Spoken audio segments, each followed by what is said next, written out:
दोस्तों, ब्रिटिश साम्राज्य का सूरज कभी भी अस्त नहीं होता था। ये कहावत तो आप सबने सुनी होगी।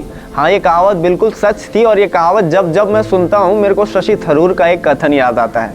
And no wonder that the sun never set on the British Empire, because even God couldn't trust the English in the dark. उन्होंने कहा था कि जी हाँ, बिल्कुल बेशक, इस बात में कोई दो राय नहीं है कि ब्रिटिश साम्राज्य का सूरज कभी भी अस्त नहीं होता था, क्योंकि भगवान भी ब्रिटिश साम्राज्य के ऊपर रात के अंधेरे में विश्वास नहीं कर सकता था। हालांकि ब्रिटिश साम्राज्य ने एक वक्त पर पूरे विश्व पे राज किया है, पूरी दुनिया पर लगभग उनका कब्जा था। लेकिन क्या आप जानते हैं कि दुनिया में एक ऐसा देश भी है जो कभी किसी का गुलाम नहीं हुआ? आप में से जो लोग पहले से जानते होंगे उन्होंने अंदाजा तो लगा ही लिया होगा कि वो देश है नेपाल। नेपाल, जो कि भारत का एक पड़ोसी देश है, वो कभी किसी का गुलाम नहीं हुआ। और इसका एक कारण सीधे तौर पर यह रहा कि वहाँ पर रहने वाली एक जात जिसे कहा जाता है गुरखा।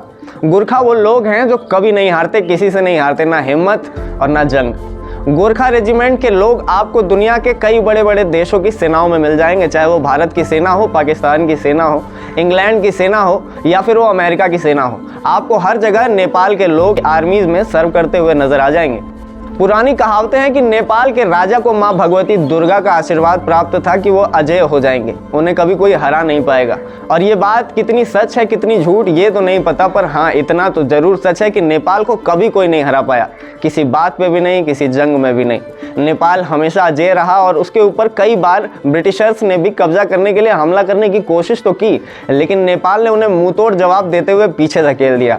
और एक वक्त पर ब्रिटिश साम्राज्य ने भी कोशिशें करना बंद कर दिया, क्योंकि वो जान चुके थे कि इन्हें हराया नहीं जा सकता।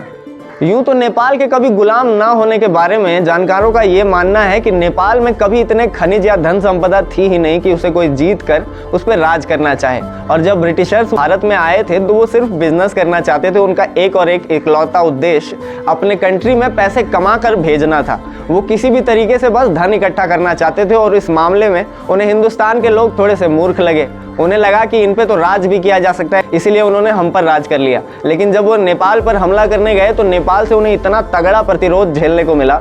और एक बात तो ये भी थी कि पूरे नेपाल में केवल एक ही साम्राज्य का राज था, तो उन्होंने पूरी शक्ति को इकट्ठा करके ब्रिटिश साम्राज्य के हमले का मुंहतोड़ जवाब भी दिया। और ब्रिटिश साम्राज्य को नेपाल के अंदर इतने धन और संपदा नहीं दिख रहे थे जितनी उन्हें वहां नेपाल को जीतने में कैजुअलिटीज नजर आ रही थी। इसीलिए ब्रिटिश साम्राज्य ने अपनी कोशिशों को बंद करते हुए नेपाल को अजेय ही छोड़ दिया।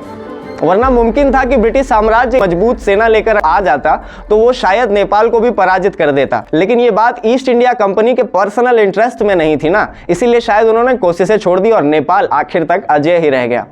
तो दोस्तों, आप तो जान ही गए होंगे कि नेपाल के शाही परिवार का कितना गौरवशाली इतिहास रहा है। लेकिन ऐसे शाही परिवार का भी इतना दुखद अंत हो सकता था, ये कौन जानता था।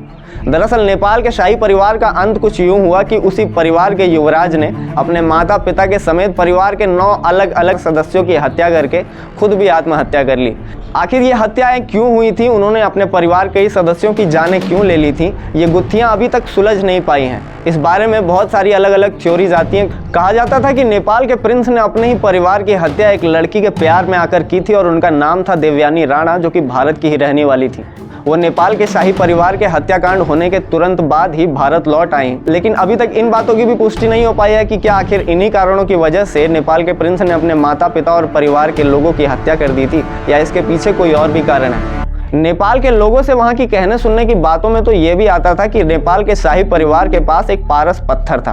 पारस पत्थर वो पत्थर था जिसके स्पर्श मात्र से आप किसी भी धातु को स्वर्ण में तब्दील कर सकते थे, और उसे पूरी दुनिया हथियाना चाहती थी, इसलिए उन्होंने नेपाल के शाही परिवार की हत्या करवा दी। लेकिन इन बातों की भी अभी तक पुष्टि नहीं हो पाई है और नेपाल के शाही परिवार के हत्याकांड की गुत्थी अभी तक अनसुलझी ही रह गई है। तो दोस्तों, आपको कैसी लगी हमारी ये कहानी, आप हमें नीचे कमेंट सेक्शन में जरूर बताएं। आप अपने विचार हमें बताएंगे तो हम आपको आपके मन के लायक कंटेंट ला कर दे पाएंगे। दोस्तों, आपको क्या लगता है कि नेपाल के शाही परिवार का ये जो हत्याकांड हुआ था, इसके बारे में जांच होनी चाहिए कि नहीं? क्योंकि नेपाल की सरकार ने अभी तक इस गुत्थी को सुलझाने के लिए कोई भी प्रयास नहीं किया और पूरी दुनिया ने भी इस मामले को उछाला नहीं और दबा दिया। इस बारे में बहुत कम लोगों को जानकारी है और मैं उम्मीद करता हूं कि मेरी प्रेजेंटेशन आप लोगों को पसंद आएगी। नमस्कार, आपका दिन शुभ हो।